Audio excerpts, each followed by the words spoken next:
All right, guys, welcome back to another video. It's your man Jay. So today we're going to compare the cameras with the Moto G7 and the Pixel 3a XL. Now, I've already compared the Moto G7 to other phones, and I think this has some top-rated front cameras and rear cameras. Let's see how it does against the Pixel 3a XL. We know that the Pixel 3a XL has fantastic photos because it's the same camera that's in that Pixel over there. However, video has always been subjective. So, or, kind of a landslide or almost equally matched. It's one or the other. So we're going to put these against each other and take a look right now. And you tell me what you think, and then we'll discuss afterwards. All right, guys. So here is the Pixel 3a XL versus the Moto G7. You can see, immediately you can see the difference in the crop here. You can see the Moto G7 has more in view, opposed to the 3a XL having a closer crop on there at 60 frames per second. Just wanted to point that out so you'll know which one is which. See the color accuracy here.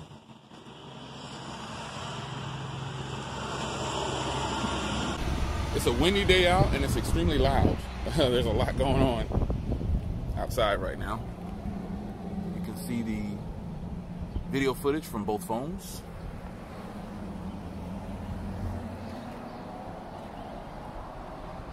Yeah, the 3a XL has a much closer field of view, and while the G8 gives you more in view. But that's not a good or a bad thing. I just wanted to point that out so you'll know what you're looking at here. Those are the rear cameras.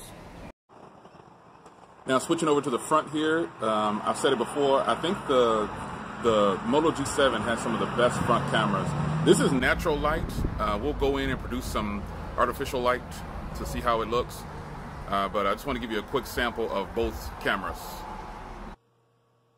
All right, here's both cameras with artificial lighting. There's some LEDs going behind so you can get some sense of the footage. Now when I look at these through the viewfinder as I record this, the Moto G7 looks much better, and the Pixel 3a has that brown hue. Like that it's some kind of about the front camera. It's not bad.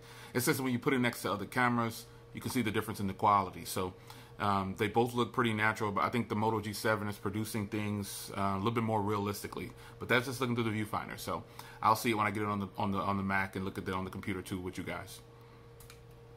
All right, so now that you've seen the footage, what do you think?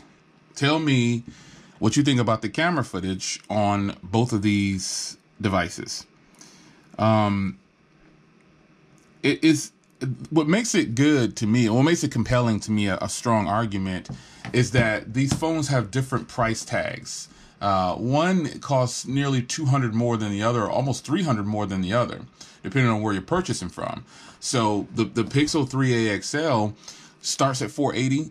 But you can get it's new. So, you might be able to find a deal where they give you a $100 gift card or something like that. But you're not going to find any deals where you're actually getting money off the phone right when you buy it. So $480 versus top of the line, possibly $299 or so. So almost double the, I paid $249 for mine. So this is almost double the price. And for that, you're still getting a very speedy device.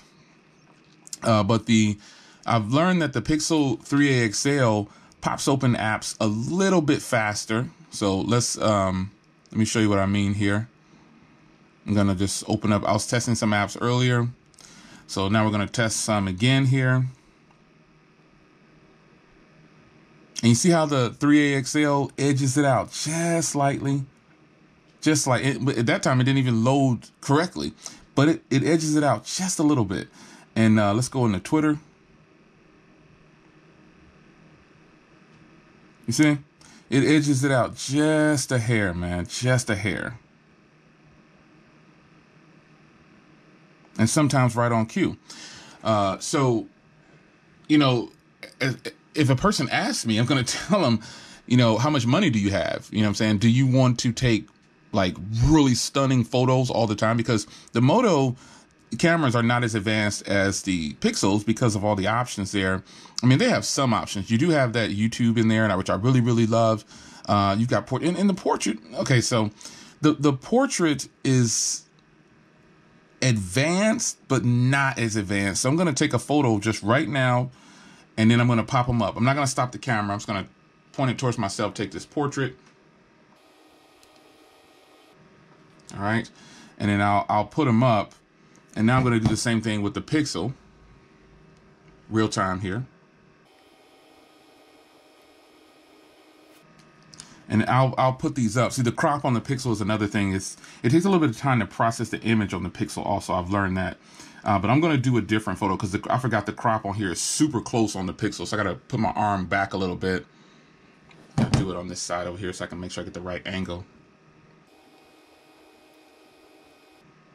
And that's one thing on the pixel. The processing time is a little bit slower.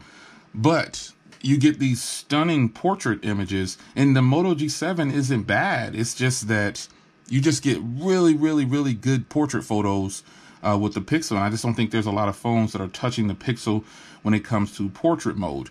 But both phones take really good photos. But in the end, I would tell a person, how much money do you want to spend? And if they say $400, I would say get the Pixel 3A, not the big one, because it's $400.